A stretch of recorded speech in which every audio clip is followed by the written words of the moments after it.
Bonjour, pouvez-vous nous dire quelle est votre entreprise et votre poste?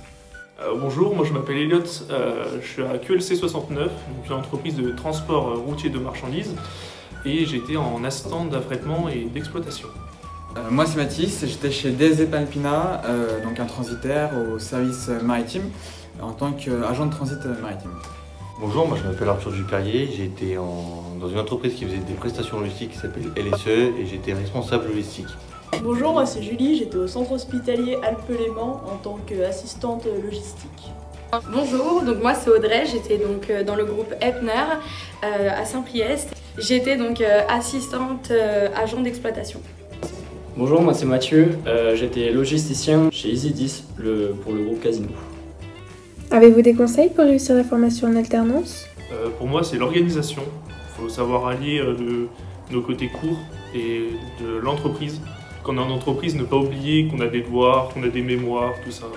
Pour moi c'est être curieux, donc à la fois avec vos professeurs mais surtout en entreprise. Il faut être entreprenant, il ne faut pas avoir peur. Pour moi c'est toujours continuer ses efforts tout au long de l'année et pas avoir des périodes de mou parce que sinon ça devient trop compliqué d'allier l'entreprise et l'école. Pour moi c'est l'autonomie, c'est-à-dire qu'il faut savoir s'autogérer en gérant ses cours, comme l'a dit Elliot, son mémoire et en même temps s'intéresser à tout le monde, c'est-à-dire savoir les formations de chacun et leur poste. Pour réussir ces 2 années, je pense que l'écoute c'est très important, que ce soit en cours, ça évite donc de devoir tout reprendre le soir, mais aussi en entreprise et surtout proposer des sortes d'innovations, être autonome et s'investir à 100% dans notre entreprise parce qu'on pourra avoir beaucoup plus de responsabilités. Pour moi, je pense qu'il faut avoir une capacité d'adaptation parce que pendant le confinement par exemple, on a eu beaucoup de charges de travail et du coup, il faut savoir être présent et multiplier ses efforts.